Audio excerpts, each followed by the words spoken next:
What is up, everybody? And welcome back. Welcome to the very first They Die at the End on the Wigwags channel. It's a Cox and Space podcast. What is They Die at the End? I've never heard of this. They Die at the End. Well, it's never really existed before, but I think it has existed before I had it.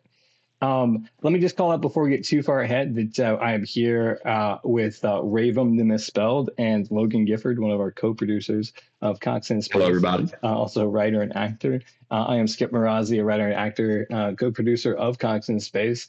So we were here, Raven and I were hanging out, and we were playing, of course, They Die at the End.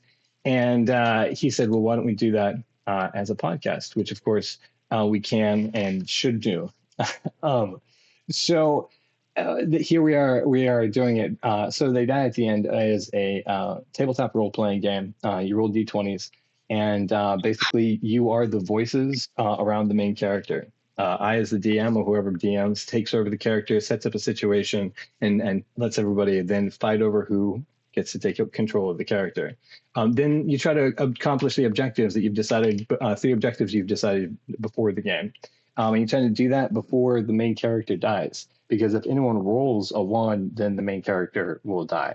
Now, you're assisted in the fact that you can get your own, you get to use powers that you set up before the game. You can use those to adjust the rolls. I, as the DM, will try to be as fair as possible to tell you how challenging the task is for you as the character. And then you just have to roll over that number. And then the greater you roll over, the greater the success you'll have, which means that's where the story goes to. I'm excited. Are you guys excited? Absolutely. Sweet. Absolutely. So this is the cool thing about this game is the 2 of you guys are here at the inaugural and They Die at the End. Raven the Misspelled is a very good game master in general. In that he masters games, not that he runs them. So he does a really good job of finding rules and exploiting them.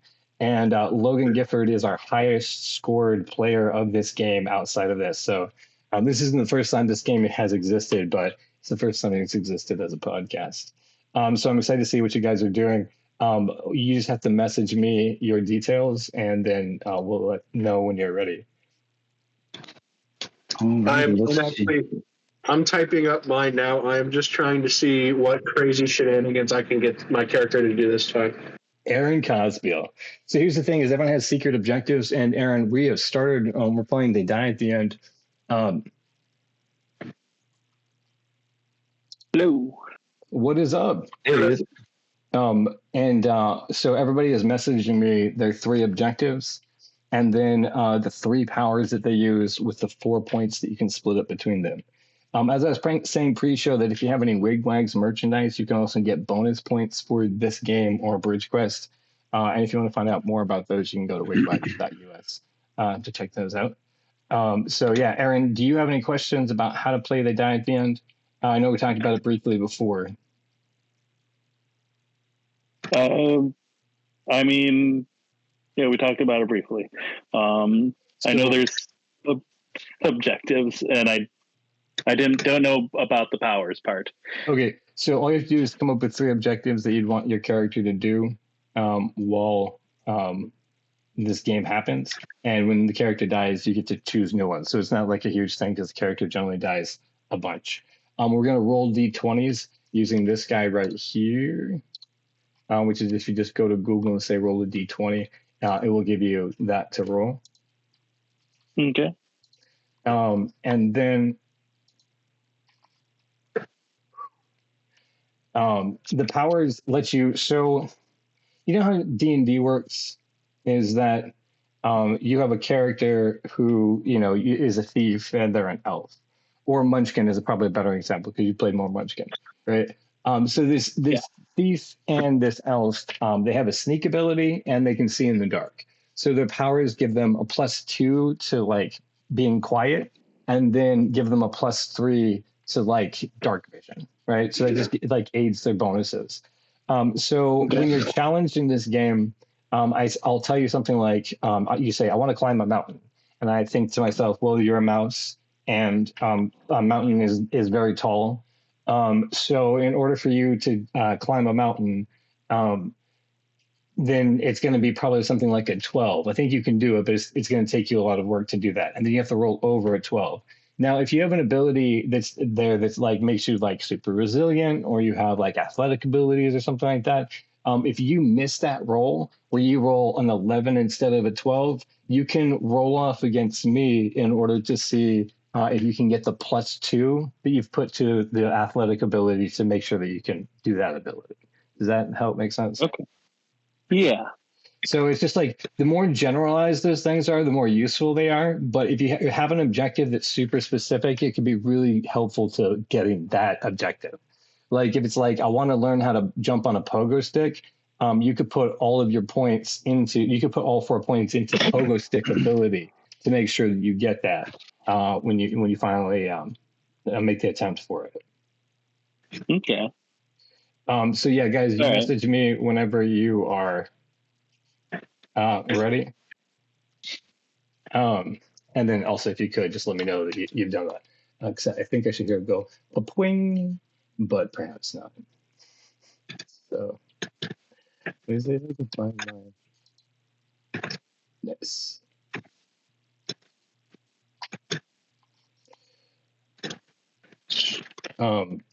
Raven, this was such a great idea if I breezed over that in the opening. Because I love this game so much.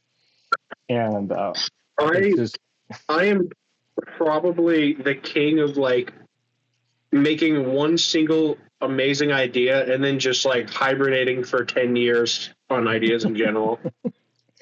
Well, if this is the one single idea that you have and you just come hang out with us and we play this game, then it's the single best idea that you need to have in a lifetime. That might be a bit biased, personally, but I do really enjoy this game. And I was just complaining to my coworkers. Yeah, they didn't understand what I was talking about, but they're like, like, what do you do? I'm like, well, I used to have friends and we used to sit around for hours and play this tabletop game. This was one of them, but this led to playing Bridge Quest, where you can play Bridge Quest for like 12 hours in order to like go get a boss. Like it's epic. You've played Bridge Quest. I do, and I loved it. It will kick the crap out of you, and you'll still love it. Like I used to play solo, and the game would beat me, and I'd be like, no, I'm gonna go get it this time. Sorry to cut you off. The best part about Bridge Quest is whenever I find a loophole in the rules, and I do something no one's done before, and it either works or fails miserably and gets me killed, it's always a wonderful experience. Yeah, like exactly. I will call out that you're the one who invented, made sure that we had, morality introduced into the game. And right after that, we stopped playing the game. So we really haven't had a chance to explore it. But when I start playing that game again, I'm excited to like really explore, because I restructured the decks so that treasure works around morality now. So like it really changed. Oh, yeah. It's the biggest change that happened since we changed to the attack and defense stance. Aaron Cosby, are you still typing direct messages? Working on direct messages? Yeah. Okay. I'm working on finding. I'm working on objectives. There's no sweat in doing that. I was just checking to make sure that if you needed any help, if something wasn't clear, that just go ahead and ask. Yeah, if you have an app too, Raven, that has like a D20 that will roll, you don't necessarily need to use this one, but just so it's on screen and everybody can see what it is. That's the only requirement for this game. I'm so excited, I just can't hide it. I know, you're gonna try to find it, but inside you, you're gonna find me. I'm really up inside you. I'm inside your brain. All right. Please get out of me. I'm just pumped. I'm trying out the new mobile screen share because my computer space isn't set up yet. Can you guys see the digital dice roller? Yeah, that's awesome. Sweet. Okay. Logan, have you tried to do yours? Do you know if it's going to work, how it works?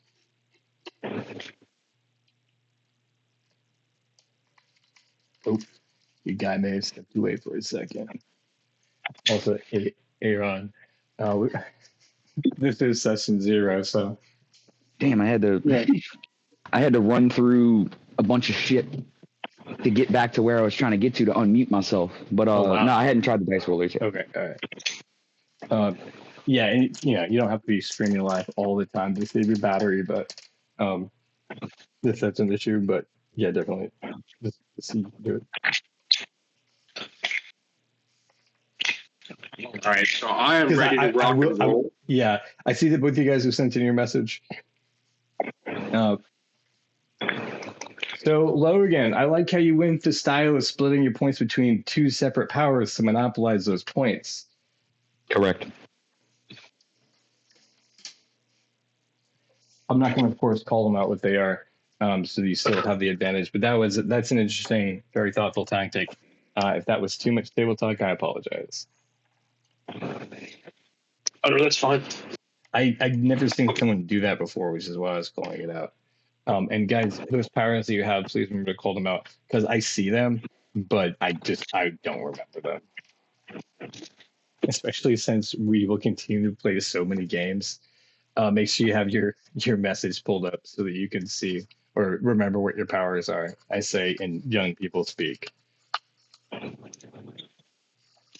My power. I love always making my powers too standard, like D&D, like spec abilities, and then one of them is just some weird off the wall thing that makes no sense other than the context of this specific story setup. And that's you can do that. D&D, like the reason that those are standard attributes is because they're useful. They help describe all the situations that characters can get into. Same with GURPS, like they help describe those situations, and that's all you need for a tabletop is just a way to tell stories.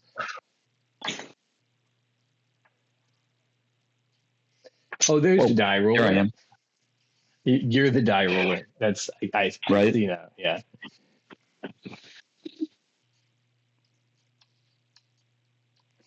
Everyone, you doing okay? I'm doing okay. Hopefully this is gonna work. One thing that you'll realize is that you don't have to overthink it, because again, these games generally are over within 5-10 minutes, and then you have to choose some other ones. Sorry, let me watch yours also. Nice, look at this guy. Is that an app? Yes. Fancy Logan. Damn. So how many powers? So you can have up to 3 powers, and you have 4 points to split between the 3 of them. Okay.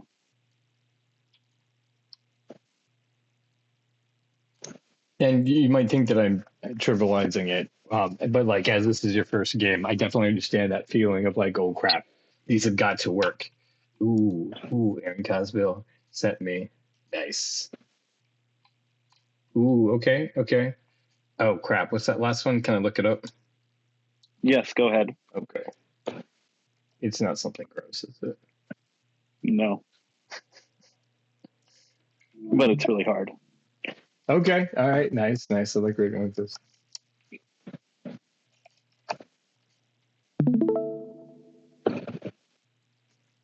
Oh crap, you mean like that? Okay, all right, yeah, that is really hard.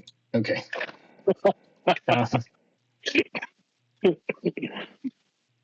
All right. So do you have your powers too? Did you message those?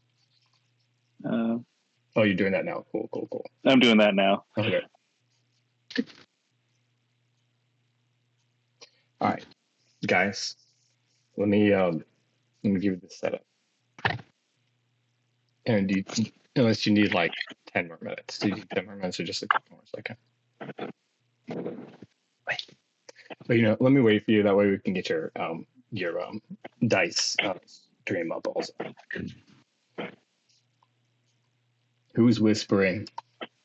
You got something to say? You should say it to the whole class. Just playing. All right. Sweet. Aaron Cosbill's in the game. Ladies and gentlemen. Okay. You also have to.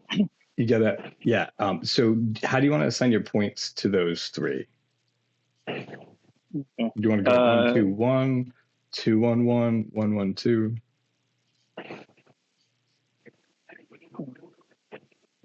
How many points per? So you like what's total points? You have 4 total points. And you 4 total points. Yeah. So basically, you have 3 of the same level, and one of them's more important than the rest of them. All right.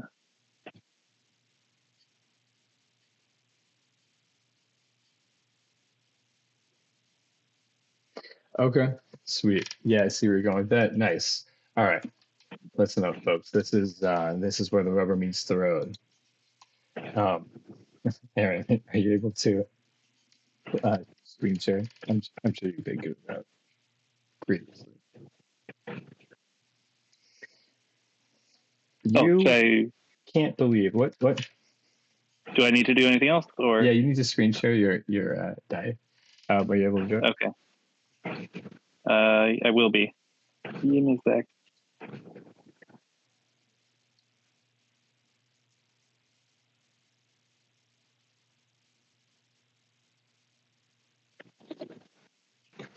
Because the first thing we're going to do after the story is set up is roll up to see who gets their objective.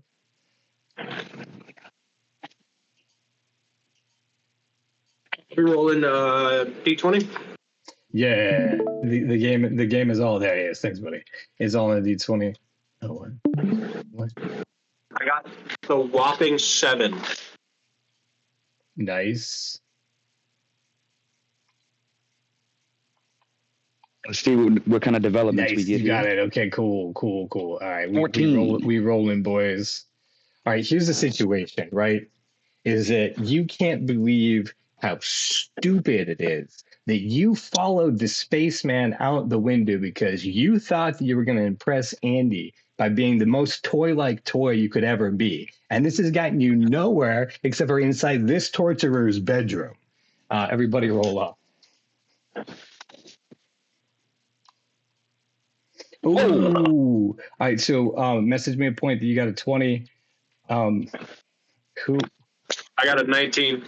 Did you though? Because there's also a 7 there. Oh, there's a previous one. Oh, I got you. Because you didn't reroll. I got you. And then looks like that's me. You got a 5. So Logan, you took a 20. So you got that. Not only did you take control, but you also got an extra bonus point you can put to any of the things that you want to.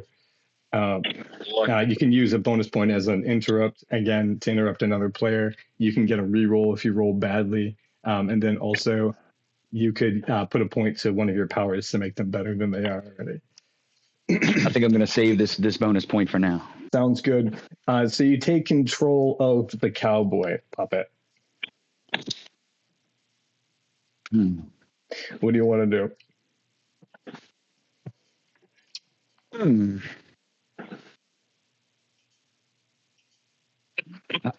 We need to try and get back to where we belong, I'm sure. And not die in the process. That is one thing. So what would you like to do from where you are right now? Ultimately, yeah, I mean, you might want to get out of there without dying. Yeah. Do you have anything ultimately you want to do, or you want to like move the story forward? I do kind of want to assess the situation, see what's going on. Okay. So you are a fairly smart toy. You've obviously been leading the toys, and you've been doing the whole rigmarole with the humans for a long time. So for you to assess the situation, I say that the objective to understand what's going on is probably like 3. Let's see. 2. Okay, so you begin to realize that you don't understand anything about anything because you are a toy, not a voice in a toy's head. That's ridiculous. And so you lost control of Woody, and everyone gets to roll up. We got a 2. We got a 10. We got a 3. Okay, who's this? There it is, a professor of comedy. You've taken control of the toy cowboy. What would you like to do? All right. I would like to find a computer to figure out where I am. Okay. Nice. Okay. So what ultimately do you want to know about where you are specifically? I want to know how far from here to New York City. Okay, I gotcha. Okay, so you are trying to. Okay, so you want to find if you can. Okay, you want to access a computer to find out how if you can get to New York City. Okay. Yeah. So the situation that you're in the time period that you're in, I'm guessing you're probably going to have to get out of this house first. The difficulty of getting out of this house without getting caught and without getting torn apart is you are a smart toy. I'm going to give you the you're a smart toy, and that you've been doing this for a while. So I was thinking it was probably going to be 17, 18, but I think that taking into account of his experience and longevity, that I'm going to have to give you a 15 in order to get Woody out of the house and to a place that he can even access a computer. All right. Professor of Comedy did not make it. So he darts for the door and he is able to scurry across the room. It's locked and he is trying to hit the toolbox, scoot it over and trying to get a milk crate on top of it. And then at that moment, Sid busts through the door and knocks everything everywhere, scattering all the toys in every different direction and landed you fully in the middle in front of his view. So everybody roll off. Got a 15, got an 11 and an 11. Okay, so the professor of comedy takes control over the cowboy as Sid is looming down to pick him up. What would you like to do? I would like to befriend Sid. You're going to try to befriend Sid. Okay. Yeah, so he doesn't realize that toys talk at this point, and he likes to torture things. I don't think that he's sadistic. I think he just applies to toys. So in order to befriend Sid, it's going to be a 16. Yeah, 16. That includes my power? If you want to use it, you can after you roll. At any time after you roll. If you don't need to use it, you don't need to use it if you can go over that. But then we can also use your power if you want to try to do that to befriend him. Okay. Ooh. Can I... what do you want to do? Can I use my power for a reroll? If you don't have a bonus 20 or you don't have any Wigwags merchandise, unless you do have Wigwags merchandise.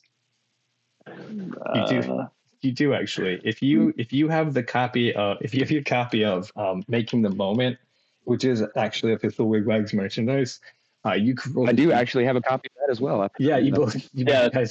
I mean, it's in my car. Yeah. From those, if you put them up on screen at the beginning of a game. So just so you know, I'm sorry, I forgot that. I didn't even think about that as official merchandise, but it is in fact, of course.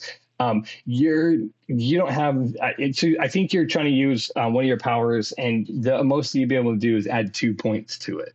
And since it was a 16 and you rolled a 3, as the cowboy turns to open his mouth, Sid grabs his head and pulls it from his body. Now, of course, we know toys don't die as humans do, so you're still very much alive. Guys, everybody roll off. Seven. We got a 6.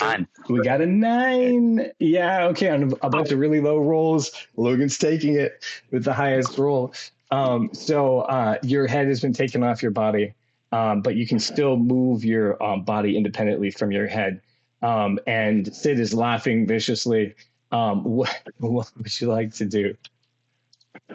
I feel like the appropriate response would be to shit my pants. That is an interesting thing to try to do. In the facts of the universe, he has no organs. And he's totally made of stuffing.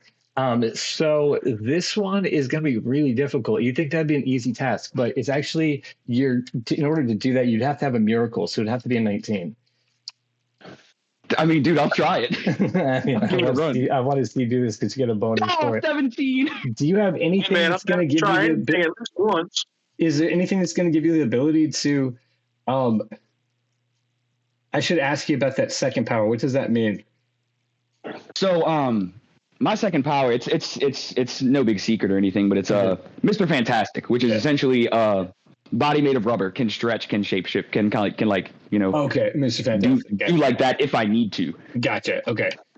So that's not going to give you any bonuses on this roll. Neither one of those are, unfortunately.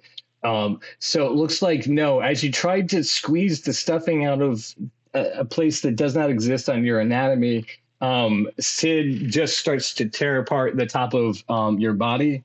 And all the stuffing from the top of your body is starting to come out. And everybody rolls off. We got a 9. Not again. 1. No. But Aaron. But Aaron, as you try to enter the cowboy's body, you realize there's nothing left. That Sid has ripped him from the collar to the crotch, and he's thrown the body, and the boots clack against the floor, and there's no body to enter at all because nobody is home, and that is what you call a really fucked up Toy Story. Truly. So, I was gonna do the "You've got cancer, Sid," but damn it. You got cancer, Sid. Like I said, these really short games. So you don't have to be crazy about your objectives. You can decide to do your objectives again if you want to. If you didn't accomplish any of them, accomplished ones, you can of course try again if you want to do that as well. But yeah, just message me with the ones that you want to do next. And so, who was the name of the person? What was the name of the person who rolled the 1? Oh, Me. it was Aaron. Yeah. But I mean, it was when he was trying to enter the body. It wasn't even when he was even trying to take a task or anything like that. Yeah, my ghost is vengeful. He knows you rolled a 1. He's blaming you now. Good luck. Your terms are acceptable. Yeah, right. Oh yeah, I forgot to mention because I called out everybody else who's joined this game, but Aaron Cosbill is one of the chief munchkins in the Munchkin League that we used to play like every weekend for hours at a time. And more often than not, Aaron knew all the rules in order to navigate his way to victory and find all the loopholes that would make that happen. So the three of you joining together to play the very first podcast of They Die at the End, to me, is like an ultimate gathering of like the members of like the squad, like the gaming squad. Y'all don't know it because this is the first time you're all really getting together to do this. But for me, I'm like, oh man, this is like a league of like superb players. So once we set up the Bridge Quest table, we need to like each of us a customized little plastic sword so that every time all of us are playing together, we all get a bonus, like the Knights of the Round Table. I'm about it. That is hilarious. People who play with you guys get an additional bonus because you're the original 3. It's obviously a karmatic boost, unless it's Raven who's playing. Then of course it's a negative enhancement. Well, of course, because at that point it's a caste system, and I don't like those who aren't. You don't want them on your side. You don't want them to trust you. It's better if they fear you. My sword is too shiny for those who aren't old like me. Exactly. All right, I am ready to rock. Okay, so I've got also, one from Aaron. Is profanity allowed? I've been trying to censor myself, but if not, I'd love to curse. I mean, it's up to you. We can't monetize it without editing it. Just so you know that when you do curse, it takes more time for me to put it out. Because in that way, I mostly release them and see how they do. If we started to monetize as we move to those numbers, I have to figure out which ones are worth putting the time in. So anyway, just think about that. It took me like a week to do a 45-minute episode because I was trying to edit out all the swearing that we were doing to make it marketable. Damn. So, yeah, it's fun. You guys should check it out if you like the Terrifier movies. But I am imposing the Samuel Jackson rule. I am allowed to use the the F-bomb at least once in this podcast. All right. Well, I have to make sure it's the right moment. Yeah, the right timing. Logan. Yeah, keep it PG-13.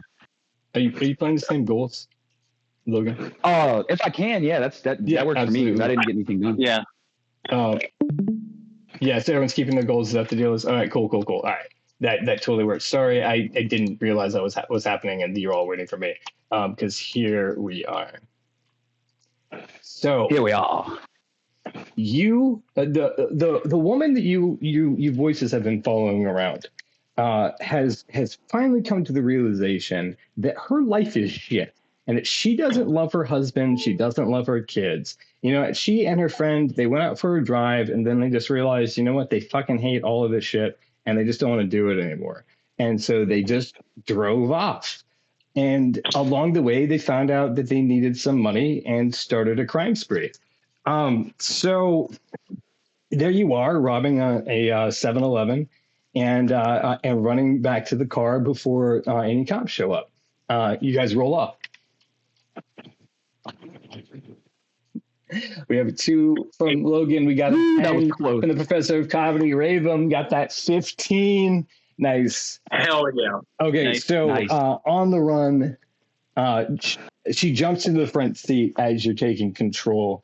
The money in hand, it's a fair amount. It's not a lot, but it'll keep you guys going. You could get to the next state. What do you want to do? What state are we in? That's important to my goal. That is an interesting question to ask. Let me look it up to see for sure where that is, because I think I have a guess, but give me 1 second. Sorry.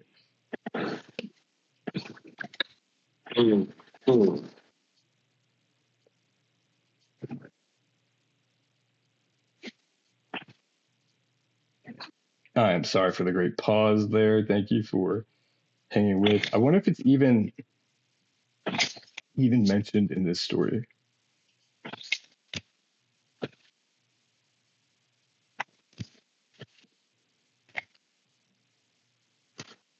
If it's easier, what time period would it be in?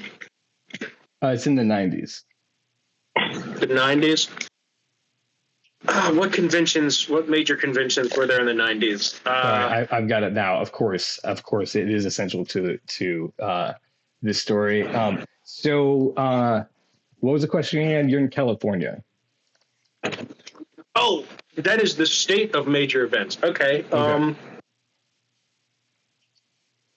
I'm going to drive a couple of cities over just to lose the heat. But I'm going to start obsessively trying to find out where the next major social event is taking place. Okay. So you're going to be driving to try to lose the heat. So that's one of the objectives, which is going to be difficult. You're going to need to not be noticed. Your car's not going to be noticed, and then have people not sight you on the way out as you're trying to go a couple towns over, which you could do because you know how to drive. Okay, and you're local to the area, so you would know how to get to those places. But in order to not be spotted, you're already looking at like 12, and then you're trying to figure out where a major social event is that's in a town that you don't know of. Los Angeles. Do you want to lose the heat first? Or do you want to? Yeah, do you want to try to do both at the same time? Because if you're trying to find a social event while you're on the run, it's going to become a really, really difficult task. Yeah, let's lose the heat first. Okay, so you're looking at 12 right now, then, as your difficulty. Let's 15. Let's go. 2 15s in a row. All right. So you drive casually, and the great thing about you and your friend is that. Since you're females, you can actually transform your appearance.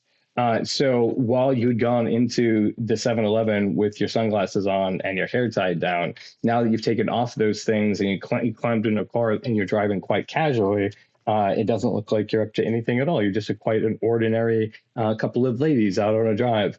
And so you get to a few towns away without the cops noticing you or your car. And you have all the money that you have stolen. Like I said, it's not a whole lot, but it's enough to keep going, like a couple $100. and especially in this time frame, that is worth something. I have to call out in 2025 when everything's super expensive. Alrighty, so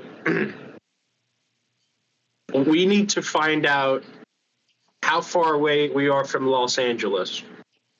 Okay. Is there is there a travel station anywhere? Yeah, it's actually not very far at all. It's going to be a few hours drive in order to get up there. The only problem is that you and your friend have decided to go see the Grand Canyon, and so you're going to have to talk her out of it. So in order to go to LA to the Grand Canyon, and from the Grand Canyon to LA instead, it's a whole change of pace. You guys wanted to just do something wild and crazy, and that was what her dream was. So it's not as difficult as running from the cops, but I would give you it's probably going to be like an 8 because it's not necessarily what she wants to do, but she's going to be down for anything. Oh, God damn it. So as you talk to her and try to more and more to convince her, you begin to realize that your friend is a little unhinged, and she always has been from the start. And as you try to convince her that this dream of going to the Grand Canyon is not very good and that, she should probably just go to LA instead, she pulls out a gun and your best friend fucking shoots you. She takes all the money, was later apprehended and convicted for the crime. But you died on the side of the road in an unnamed town in California. Yeah. I probably, since she's so unhinged, I probably should have led with the fact that we were gonna go incite the Los Angeles riots of 1999. But Wow. I mean, that's a very specific goal to have to try to pull off. I think you could have been in the right time frame for doing it. I would have to specifically look that up to see if that could happen. But dang, okay, guys. New objectives, keeping your objectives. I'm still gonna keep. Right. Might as well. Man. Now I have to prevent myself from getting my objectives. Damn it.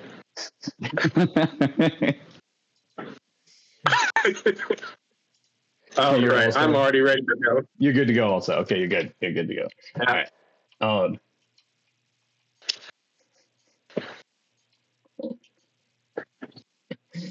Oh, yeah. I have a question about your second one. My second one? Yeah, your second one, Raven. I have a question about your second one. Is your subjunctive clause, is it that the person has to do either one or the other, or is it you have to do the first thing, alternately you have the option to do the second thing? It's either or. So if he does one, that'll be a success. Or if that's too difficult, I can try and get him to do the second. Okay, but it involves, okay, gotcha. So it involves the same person. That's what the actual objective is. Okay, cool. Yes, that's the hard part, getting to the person. Convincing him to do something is probably going to be the easiest part. We'll see. Okay. So everyone is down for their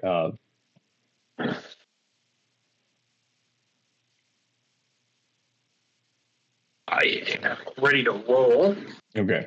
Damn it.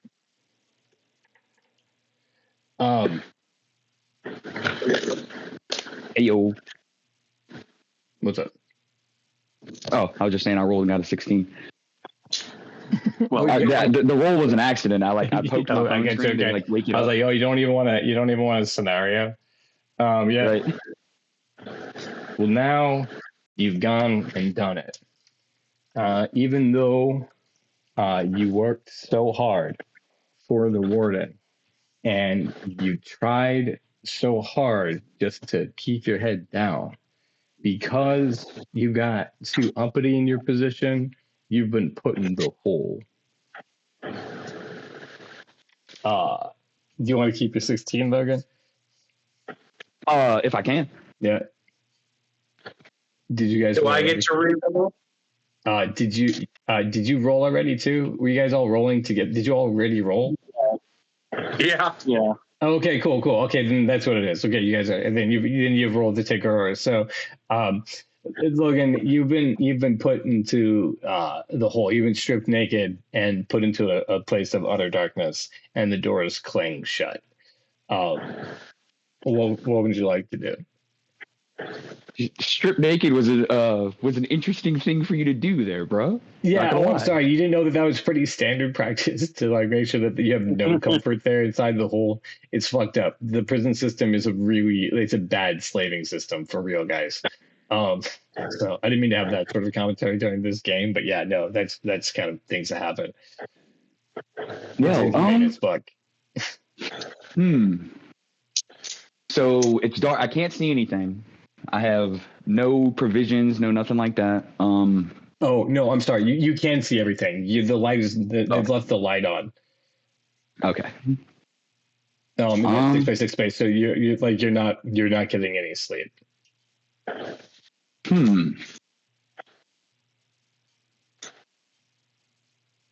This is a weird position to be in.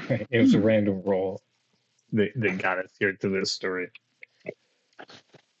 I'm as interested as to what you're going to try to do as well. Can I try and swindle the prison guard? That'd be a tactic that I would try going with, because I think that's the only angle that you have to even try to play out of the situation. Right. So, what are you trying to swindle them for? Either keys or maybe try to either bribe them or blackmail them. Okay. And then again, what's your objective? In order to be, what are you trying to get from the situation? You know, if you're trying to get a blanket, you might be able to get one. If you're trying to, get out, it's going to be a lot harder. Yeah, but I'm immediately going to try and go for the keys. Okay, so you're going to try to get them to give you the keys or trick them into a situation where you can get the keys from them? Correct. Okay, so you're in prison and you're in isolation for being a troublemaker. What's your time frame thinking? Are you thinking like immediately, over the next couple of weeks, over some time in the hole? Yeah, I'm about to say it definitely should not be all at one time, but it should be like I try to befriend him over the course of my time in the hole. Okay, so let's say like a time frame of like a couple of weeks or a month. Okay. Okay, because you probably will be in there for a little while for what you've done. Befriending them, you're in a prison. If it's the same guy, how you can get him to be charismatic enough to do it. His character is, I would say that you're probably gonna have a difficult time anyway, just because you're in jail and he's a guard and you're in the hole. So There's really strict protocol down there. I would say probably a 16. Oh, you got 16 up already. Okay, I must have that on the brain. I did, and I rolled a fucking 1. Yeah, one of the nights you were, he's been like kind of like talking to you about, like pretend like he's going to be your friend, and then he opens up the door one night, and you think he's going to give you the key, and instead he beats you to death, and says that he found you like that on his official report. You must have done it to yourself. So yeah, good job working your way out of a tough situation. I'm really sorry about that. Walking through something. No, that's fine. Like I tried. Hell. It was the Shawshank Redemption guy. That's what you got. So, I mean, tough situation for anybody. I think crapping your pants would be one of those things that you have an easier time doing in the Shawshank Redemption than anywhere else. But see, and that was why I made like the stripped naked comment. I was like, I could have at least gotten one thing done, but I didn't have any fucking pants. Yeah. But yeah, no, that wasn't. Oh, I'm sorry. Yeah, it wasn't even intentional to be like, I'll make sure he doesn't have any pants. It was just like, oh no, you definitely are at the point where you've been put in the hole. So you went out one evening and you weren't supposed to. You went into this valley and you saw these lights flash overhead. And as you walked back home, everything seemed a little bit weird. And when you finally arrive, you realize that even though you've come back to your same exact room, everything else has changed, and you're like 10 years in the future. Roll up. You might be crazy. All right, 7, 20. Take your bonus point there, rave them. Remember, guys, nice. You can use them as interrupts. You can use them as re-rolls, and you can use them to power up your powers if you want to. Also, you got 420 on the screen, boy. So Me? yeah, you do. Hell yeah. All right. Your last two rolls. So you arrive home. It's the morning time. Everybody is absolutely shocked to see you, especially since you haven't aged a day. What do you want to do?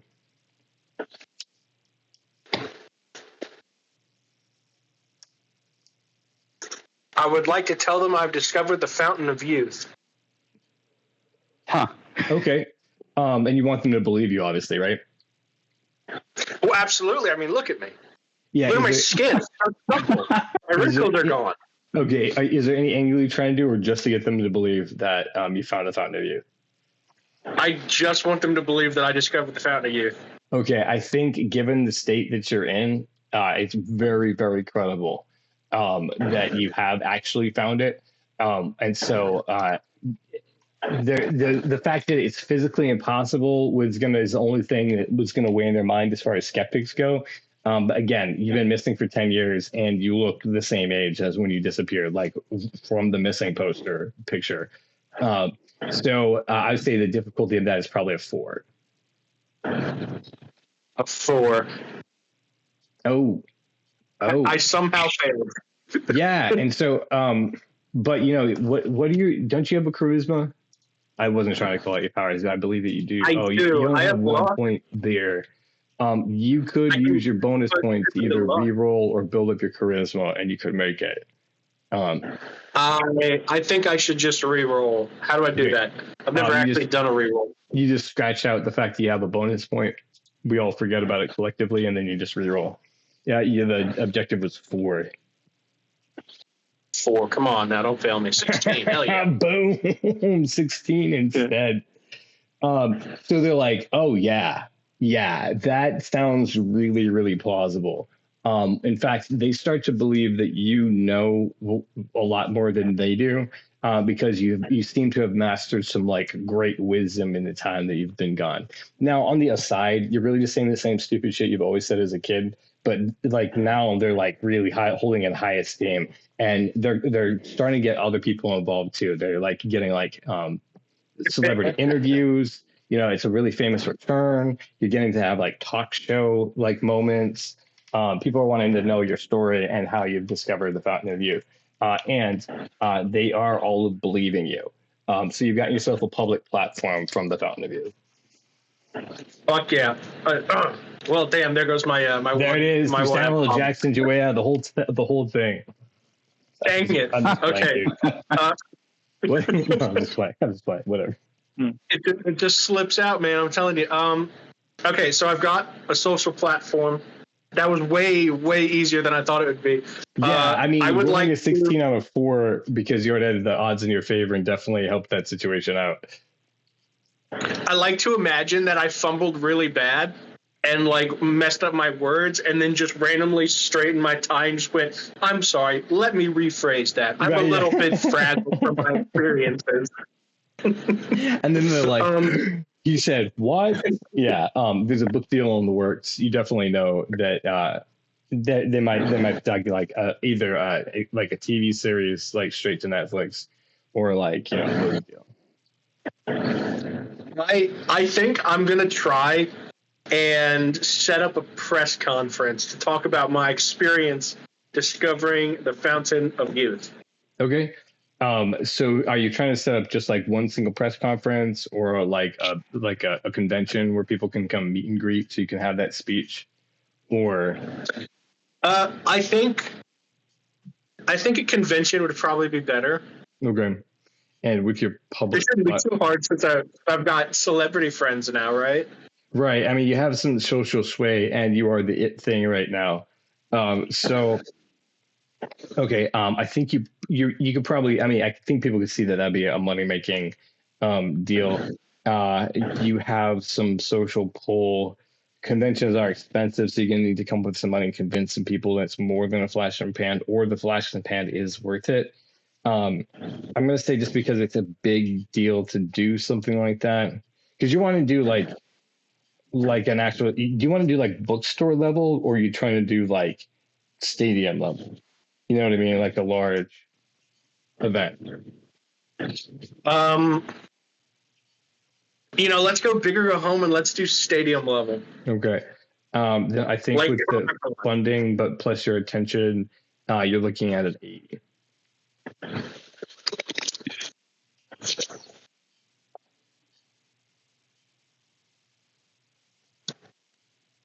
We're looking at a what? An 8. An 8? Yes, sir. Ooh.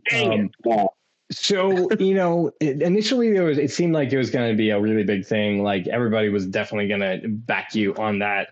And then as the kind of hubbub around the Fountain of Youth kind of dissipated because they found out that there was no Fountain of Youth, your whole story kind of crumpled on itself. And they're still at a loss as to how you're doing it. But now they don't really believe you so much. And you guys DiCaprio, your girlfriend can stay young forever, dude. What do you mean? And he's like, can she though? Can she? So guys, everyone roll off to see who takes control of the boy who's in the past. There's a 17, a 14. You got to roll better than a 17 to rave him. 6. Okay, so the professor of comedy takes it. Excellent. So what would you like to do? I would like to use the George to write a screenplay, the true story of what happened to me. So you're going to try to, are you specifically going to try to use a George to write a screenplay? Because that's going to make it very, very difficult since it doesn't exist to this person. Okay. It's much flattered that that would be an attempt that you would make. But it'd be a lot easier to try to write a screenplay. I'll just write a screenplay then. Or have somebody who is famous to do it. Yeah. So he's gonna personally attempt to do it himself. Or you're gonna do it with the boy's skills. Yeah. Okay. I would say for him to write a screenplay, it's just the idea of writing it, right? Like all he's trying to do is get out the 90 pages or 120 pages or whatever. Writing the screenplay. Okay. I know that he doesn't have a whole lot of ability with that, or even like how to analyze story. And that just that size, that like writing something that size is difficult, especially for a kid who doesn't have a lot of discipline. So it's gonna be an uphill battle. I think you're what about probably what? Okay, no. Tell me the number. If you can only negotiate beforehand. Yeah. What variable should I consider? I mean, maybe screenplay. Yeah. Got to be screenplay. He's gonna okay. So it's got to be a screenplay. All right. So you'd be looking at a 12. Okay. All right. Bum bum bum bum. Yeah. Taking a bonus point. So you, as the voice in his head, whisper kind of like line by line, story by story, this masterpiece into his ear, right? And it's so fantastic that his mom is like cleaning up his room, and like she stumbles across it, and she can't believe like how good it is. Like she's kind of like swept up in it, and she's like reading through the pages, and she finds that like it's not finished, and she's like disappointed. But she takes those pages and she shows them to a friend of hers, who shows it to a friend of hers. And because of this, the like fame that he had previously from the Fountain of Youth story, the screenplay kind of explains like why he told the lie, because the truth was so horrible that he couldn't express it to the world at large.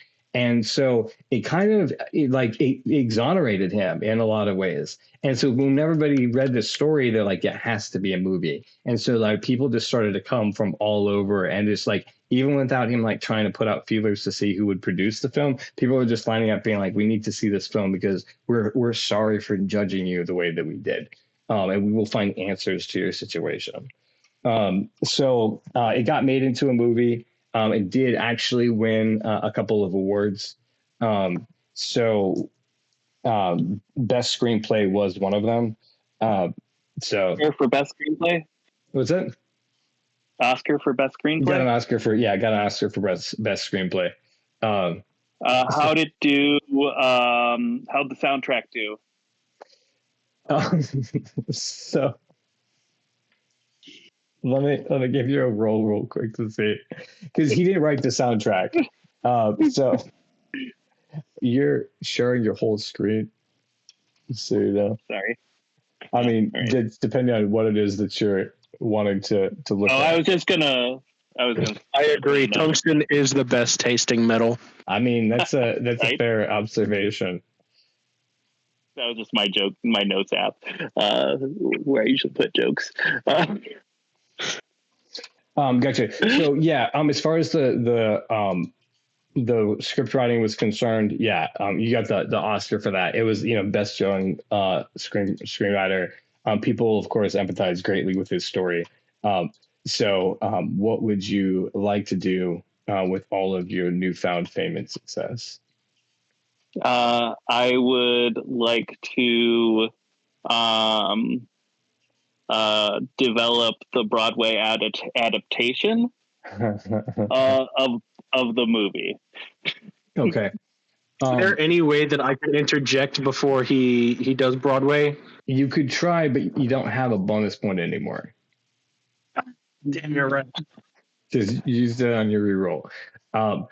Logan could, if he was so inclined to use either one of his. I don't know if that accomplishes any one of his objectives, but no, I'm actually enthralled to see where we're going with this. You're going. I'm gonna sit and angrily grumble in the back of the person's mind space as he does this dumb stuff. Question: when I did my award first objective. Wait, what? When I accepted the award, was my first objective completed? When you accept the reward, was your first objective completed? I didn't even think about that. Well, the goal was a 12, right? And you got the 20, so the 8. Yeah, I would give you that. I'm sure that it was, especially because he's a cute kid. All right, so you got someone give you a hug, and as you came up to accept the reward, yeah. Thank you for calling that out. Take your 8 points for that. Here, I'm how do I putting that in there for you. Objective 1 got you 8 points. Okay. Excellent. So you got offered a hug, and then you are. So you want to adapt the movie that you wrote into the Broadway show, and obviously you want to try it to be successful. And play myself, obviously. And casting yourself. Okay, so a lot of people, it was beloved. Obviously, you got the Oscar for it, and so I think that they think you can do it. You also have the possibility of like hiring musicians as well. But do you want to be the one who's the sole guy who did it? Yeah. I can be easier to have somebody help with. Actually, this is going to So you getting like a team of musicians or like a producer, someone who can write a musical. Okay, trying to hire that with the success of the film. All right, so you're looking at then, in order to write a successful one that's going to run successfully, picked up. Your fame is helping you out a lot. I was thinking it was going to be 9, but I think it's pushing it down to 8. Okay. And you got an 8. Okay, so it's been like a really skin of your teeth. You've been trying to get this successfully off the ground, and it just seems like every time you're about to succeed, it fails a little bit. So you just kind of patch it up. And people, when they saw the show, they appreciated it. But one of the comments they always said is it wasn't as good as the movie. So the music was fine. It was kind of like panned by critics, but you did get it made. Okay. And then. Oh, but you were casting it. Yeah, you were casting it.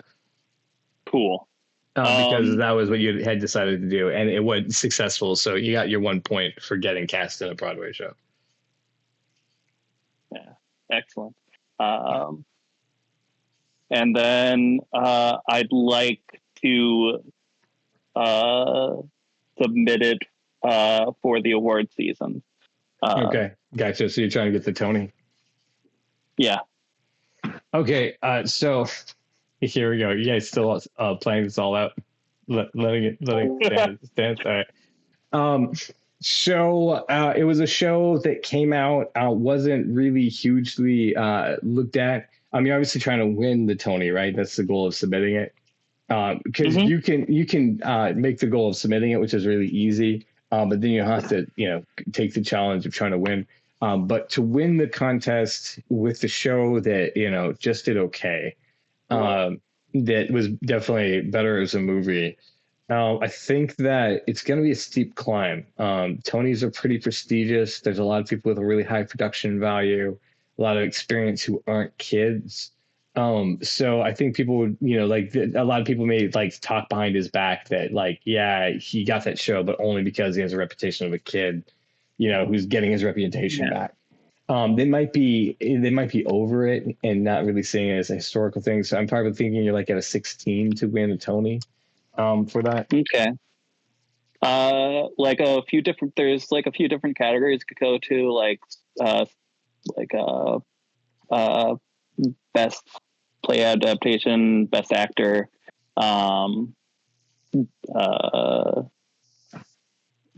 best musical. I think within all those categories, you're still probably looking about a 16. Okay. All right. Yeah.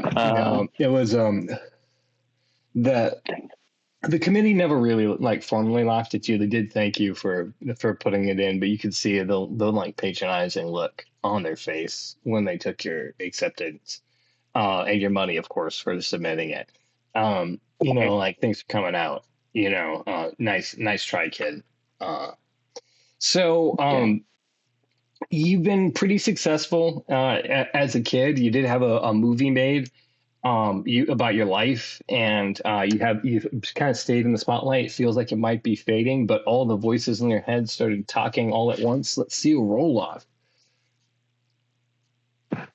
There's 9, there's a 2, there's a 16. That's right. My boy Ravam has taken over, and Ravam, who was tired of all this ridiculous nonsense, going to plays and theater season, can't believe that you would.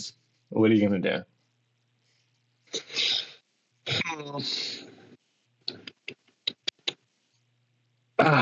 Let's see. What are my goals again? Hold on. I got distracted being so disappointed in the fact that we decided to go into music.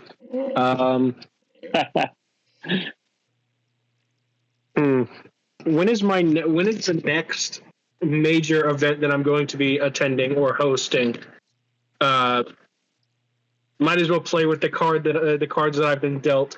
Right. There. Let's see. The likelihood of you having an upcoming public appearance.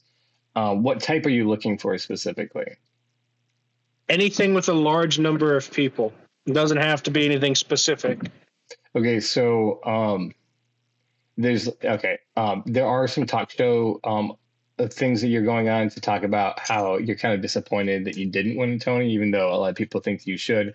And you're always good for ratings because since you're a kid, and you have this interesting backstory, a lot of people always will tune in to watch yours. So that's kind of what your next platform is. You have one coming up in the next week or so. Is there something you want to do there? Yes. I would like to address the crowd. Okay, so when you go on the talk show, instead of answering the person's questions, you're going to try to play up to the crowd instead? What are you going to try to say to them? I'm going to try and make a completely disconnected, randomly decided upon speech about what it's like to play Bard in D&D. Okay. So, and you want to try to do the whole speech. All right. let's see if you can successfully do it. I know that the crowd can't be stopped from hearing you, but it's whether or not it gets aired on TV. And if the announcer thinks that it's cute or crazy what you're doing. If you were an adult, it would be crazy. But as a kid, I think you could get away with saying something so silly and that the camera would actually zoom in on you as opposed to like cutting away because it seemed so odd. So I think that the likelihood that he could get away with that is like 6. 6? Yeah. All right, don't fail me now, Dice. God dang it. So as he's starting to try to make this speech and stand up, as he's talking about, a completely disjointed references to D&D, producers do what they should do when things get a little out of hand, and they like wave off and get the camera to cut. And the announcer, of course, goes, "We're going to go to commercial and we'll be right back." And they usher the kid off the set. It's one of those things that it hasn't become like the breaking point in his career, but it's kind of people are like losing interest in him even more. So the voices start going a little bit wilder in his head, and all of you roll off. Dang it. Dang, look at that 20 and 2 10s. All right, Logan, is your app rigged? Because damn, that's it's been hitting it. No, sir. So you have another bonus. I think you're up to 3 now, right? Yes, sir. Okay, cool. So you take control of a star who got attention because an odd thing happened to him, something that he can't quite figure out. And he got some major attention from it, has done a movie and a play, and it's now probably like a failing star and falling out of attention. What would you like to do as you're leaving the studio? I would like to have a meal. Okay. So you just like ask your mom if you can go get some food somewhere? Let's go have Chinese food. You want to try to get Chinese food. Okay, so you are in New York City. There's totally a bunch of Chinese food. There's good places and there's not so great places as far as like price and quality. But there's a bunch of options to do it. It is late, but it's New York, so you can probably get it. Whether or not your mom wants to is the only objective. But I can see how she'd be wanting to help you out because it seems obviously like you're a little stressed right now. So 3 would be the low bar for that one. 3? 3, yes, sir. Oh, Jesus. Oh, okay, 7. There you go. I got scared. So, you let her know that, I guess you just weren't feeling well. And it was a little bit of nonsense. Your blood sugar must have dropped. And so she's like, you know what? Yeah, Chinese food is actually a great idea. Let's go get some Chinese food. So you and your security and your mom go get some Chinese food together. You do have a lot of tension and New York isn't safe. But he's part of the package deal as of right now, because things are as they are. You are still a minor celebrity. You do get that Chinese food. How was that? Was there rice included in the Chinese food? Absolutely, yeah. Of course, the rice is included in that. So that objective were you for 3, and it was 7 that you rolled,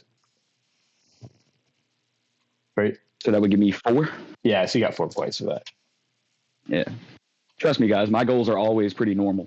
What if you're not going big? What are you doing? Pretty normal guy. Just a normal guy doing normal things. So your second objective got 4 points. That's what I just messaged to you. So for the tally. All right. So, so you get to have that Chinese food. You're feeling a little bit better. More comfortable. You get to talk to your mom a little bit about, what you're going to do next. She still has questions about, where all the time's gone, but she's knows not to ask you about that. Yeah. So I guess one of the other things that I'd like to do as far as like to try and do for the next thing is I'd like to take to social media and finish the rant about playing Bard and D&D. You want to take to social media? Yes. Okay. So what is gentleman? Wait, what? I said, what a gentleman, finishing my work. Continue. Of course. Yeah, that's I thought it was a good bit. I thought it was a good bit. And I was like, nah, you can't. This can't go unresolved. The people need to know this. So you try to take to social media, and it is unfortunately 1984. So there is no social media, but the second best thing is there is media. You might have the attention of some tabloids to try to get some of that so you can give them the rest of your speech that you tried to get out on air. Yes, you're kind of failing as a star, but some people might bite just because they know that they get some readers from that. Making a call right after the event is going to be on your side. I say it's probably going to be on 11. All right. Let's see what we do. 13. There you go. So, it was difficult, right? Like a lot of people were just hanging up and they're like, no, not interested. I don't care. You crazy kid. Like you've had your time. And so if you weren't persistent, you wouldn't have made one of the last couple of calls that you made. And the guy got back to you, even if you felt discouraged initially, but he got back to you. And I was like, yeah, I want to hear the rest of your Bard story. And so you begin to spell out all the disjointed details about what it was to be a bard in D&D. And he published that story the next day. It was in a reputable journal, but not one that was like a major publication. It was more like a what's that one? AdSense, or the where the homeless people distribute it. And you can pay them so that they can make some money that way. I'm unaware. It's a thing that they have in larger cities like LA and Chicago. New York, I bet, has one, although I'm not positive. Streetwise. It's called the Streetwise in Chicago. Oh, I haven't heard of that in forever. I know, man. I could use that. Thanks for bringing that up. I can use that. Yeah, so so you did get it published. I don't think that was one of your goals, right? The D&D rant was not one of your objectives. No, but I needed to see that conclude. Okay, cool. Yeah, absolutely. For the sake of the story, I appreciate that. Yeah. The people needed to know. And you got it. We will not be silenced. Yeah, you got that story out. So next day you see it, you paid the guy distributing the New York version of the Streetwise, and which might be actually Streetwise. I don't know.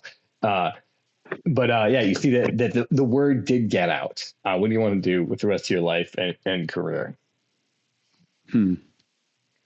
Suddenly, you start getting a signal, and you can't tell what it is, but it's not you. You're the one who's like the voice in his head usually, but you're getting like a call to come out to an abandoned place in the desert to meet them.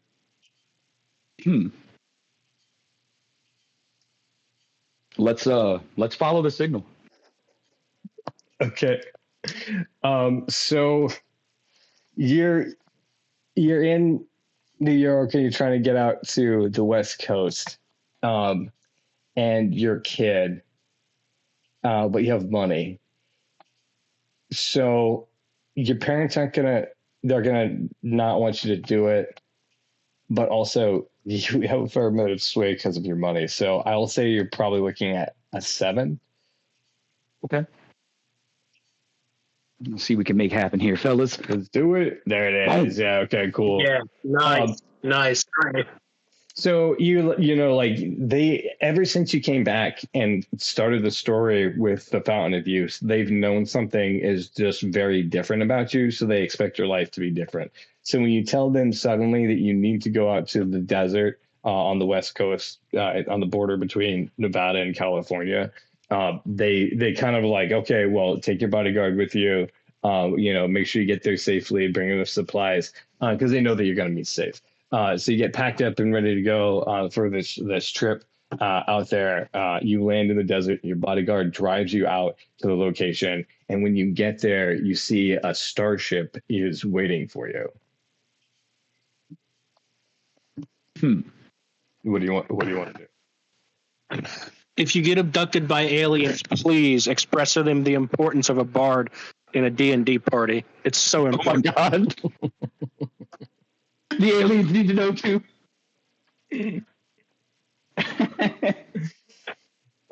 So you gonna approach the ship? Yes, of course. All right.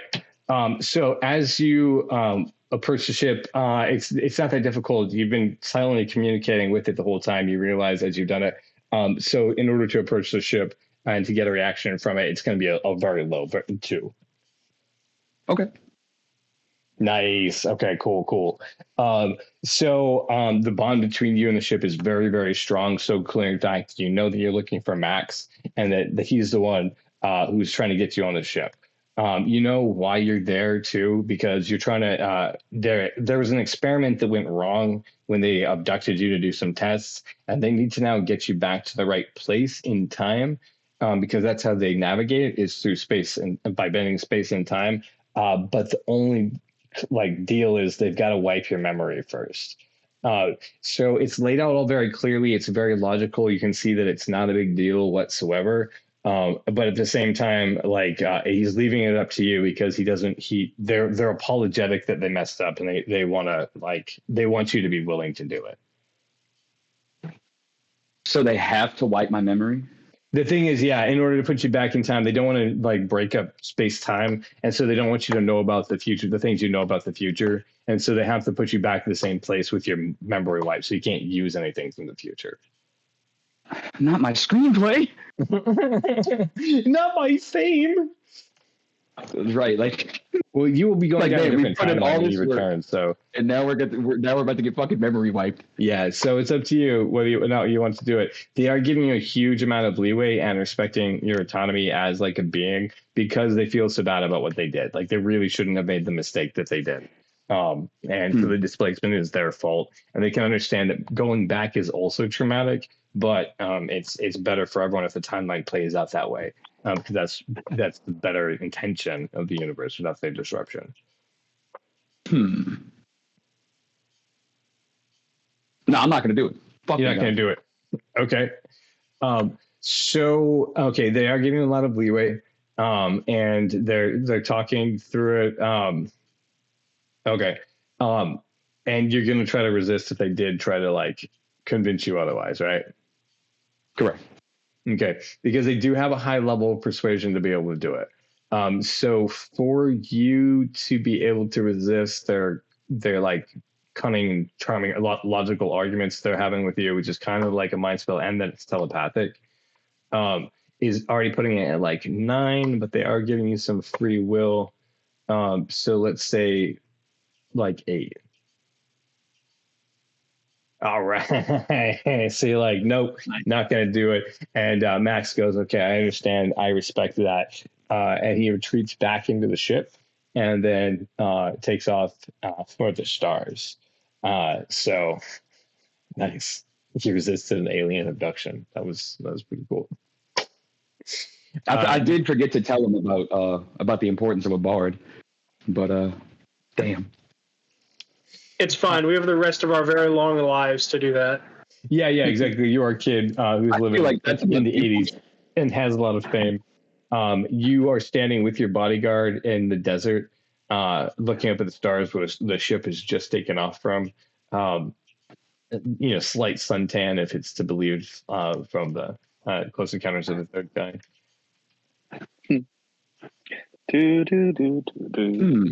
So what do you want to do with your child and the security guard, or his bodyguard rather?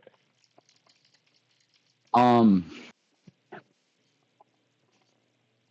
guess I'm gonna go home. Okay. So you have 2 homes actually. You have one in New York and you have one in California, where you originally grew up, or where you were supposed to grow up.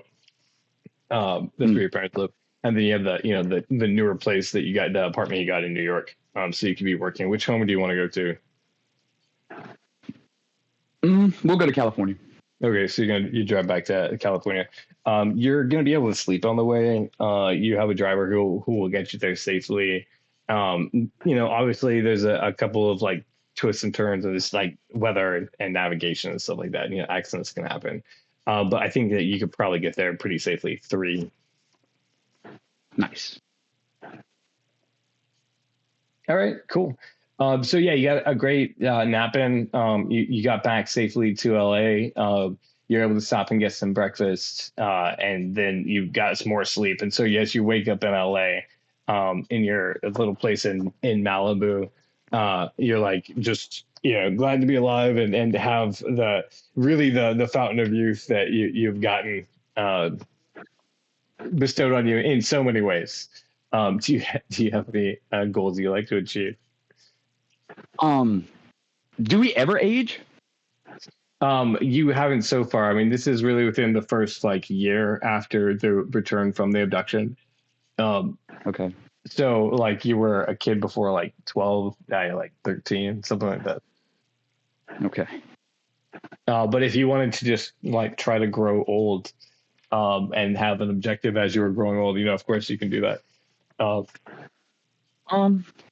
Now we're gonna keep it like it is. Okay. I'm gonna go shopping. Okay. So you're gonna go to right, of course, like the place that you have in LA. You're gonna go out to the places there. What specifically are you looking for? Clothes, food, cars, shoes. I'm looking for the biggest, silliest looking pair of fucking shoes that I can get. Okay, there's a bunch of customers that are in LA. It is the morning time as you've returned there. You have a person who can drive you around. I'm sure with the phone book, you could find a few places for sure, and you have money to get into those places too. So you're looking at a 5 for the largest, silliest shoes that you can find, just for doing it all day, getting around from here to there. No, God. As your driver is pulling out into traffic, without as you didn't seem to have noticed, you just got T-boned by a Mack truck and destroyed the side of your car. Your short life was tragically ended. And when you had an opportunity to see the stars, but yeah, you can no longer go home. Damn. Do you have anything that can re-roll? Like I said, I have 3 bonuses, but I mean, it's you could re-roll. Okay, yeah, let's do it. You could definitely come back from the dead right now. The story does not end this way. No, right. Come on, dice, big goofy shoes. Yeah. Okay. Yeah. So it was a 5. You like shook yourself out of the like death dream you had, basically, where you're like, whew. Then you say to the driver, look, don't take Cahuenga Drive. Just make sure that we take any other direction. Let's go to these locations first. And you point out a different route than you had originally intended. And it does feel like you did cheat death that day. And you've always kind of like marked in your memory, even as you've gotten older, that there was something that saved you as you got these shoes. And so when you did finally find the biggest and silliest shoes, you've always kind of considered them as good luck shoes for the events that are about to unfold. What do you want to do now that you've acquired your big silly shoes? Oh, wait, you get the points for doing that. Okay, yeah. So you bought those new shoes. You got 8 points for getting those shoes. Fuck yeah. That puts you up to 12. See, and this is why I'm a high scoring player, because all my goals are relatively normal. You get them to pay off, yeah. But it does kind of make the game boring, I will say. You found the just you're down to 2. Just to like do like mundane tasks, as opposed to like doing cool shit like writing screenplays or speaking to 30,000 people about the importance of a bard. So you have achieved that goal. What else would you like to do in your big silly shoes? It's not time yet. It's not time. Yeah, I mean, we could wrap the game up here. It's been about 90 minutes since we started the game.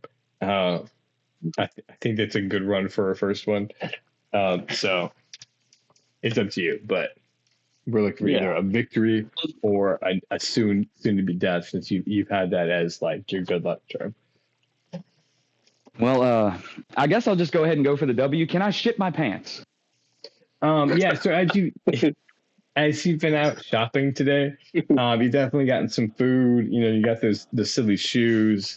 You're still relatively young, and the shame of what you're about to do doesn't really clench your butthole as tight as it could, because you don't really think about the social ramifications. But as you try on your silly shoes and you stand up, you start to squeeze your sphincter and get your colon active. I think that'd be a relatively easy task for you to do that. You're used to it, so I'd say 3, just because it's the social pressure. You're used to it is hilarious. You're used to showing yourself. Yeah. I think it should actually be a 2. Well, it's just that because he's doing it in a public place, that's the only thing I think that would like seize him up a little bit. But his kid-like behavior, I don't think that he has that inhibition as much as, say, an older person might. So, yeah, 3. Boom! Got the W with 5 extra points. So as you're standing there in your big silly shoes, you look over at your security guard and you kind of just smile. And this isn't the first time this has happened, because, like I said, he's used to it. And while there is social pressure with, the paparazzi that sometimes trail you around, you can't help but smile to yourself as the turds like flop from your shorts onto your big silly shoes, and everybody can see your big smiling face, the star who once was. So you've won, and you get 10 points for winning without dying. So yeah, so you guys total up your points, but he got 27 on that roll, on that game. Not bad. Yeah, that's a pretty high scoring. Aaron, you got 9, it looks like, and I didn't get any. Oh, you almost got that one. That's like when you didn't. Okay, no, you didn't. Dang. Right, cool. But the world was not ready for the importance of a proper party build for D&D. Yeah, I don't know how to determine points though, but I know I got some. So the points are determined by the difficulty of the task, say like a 4, and then what you roll over that. So if the difficulty was a 4 and you got a 5, then you get 1 point for getting that objective. If your difficulty was a 4 and you got a 10, then you get 6 points for getting that objective. So Logan's objective, like Logan's tactic of doing like mundane tasks that are easy to do and then rolling really high, gets a lot of points. That's one way to do it. There's also the thing of like turning difficult tasks into easy tasks and then rolling really high. But, anyway, guys, that is they died at the end. We actually got a win on tonight's show, so that's cool. I'm glad that we all played together. Here with Raven the Misspelled, Aaron Cosby, Professor of Comedy, and Logan Gifford on the Cox and Space podcast. Many of us are writers and producers on this show. We're just getting together and hang out, happening Sundays at 6 o'clock. So, Aaron, I think you were going to say something. I apologize. Well, I don't know. I got 2 out of 3 goals, so that's pretty good. Right. Like that's the third one was impossible. So I don't know about impossible. Very difficult. I wouldn't say anything is impossible in but they die. It was very difficult. I've seen some very strange objectives get won, for sure. Like EGOT is. So I was surprised that you got the Oscar because you rolled so high with that screenplay. Like just writing the screenplay was so good that you got an Oscar from it. That's definitely worth some points. I actually thought best screenplay would have been the easiest thing to get for me at that time. And that's a good way to I thought I'd have to pitch it after, but the 20 helped. Yeah, I was thinking that would be the case too. But yeah, you got so many degrees with that victory that it definitely took you up to the point that you could be winning awards. And I got the hug. Yeah, and then also you get the hug. Yeah. So anyway, good game, guys. If you want to play again, we'll play next week the same time. With more players, we'll probably play for a longer period of time. So if you know people who want to play, because it does get more raucous, the moving and whatnot. If you want to know the movies that you played through Toy Story, the Shawshank Redemption. That last scenario was you played Thelma and Louise also. And that last one was way off. We got way off the mark at one point, but it's Flight of the Navigator. So all right, I thought I recognized that. Yeah, right. I was just like, and you go meet him in the desert, and they're trying to abduct you. But it's Pee Wee Herman who's actually trying to abduct you. He's like, yeah, it's okay. You don't want to go back? That's fine. He was like, nah. You're like, nah, I'm good here. Actually, I'm gonna keep my Oscar-winning screenplay and the speech I made about the D&D bard. So, guys, thank you for getting this far into the podcast. Thank you for joining us, and we will see you next week. What we're all saying bye from They Die at the End.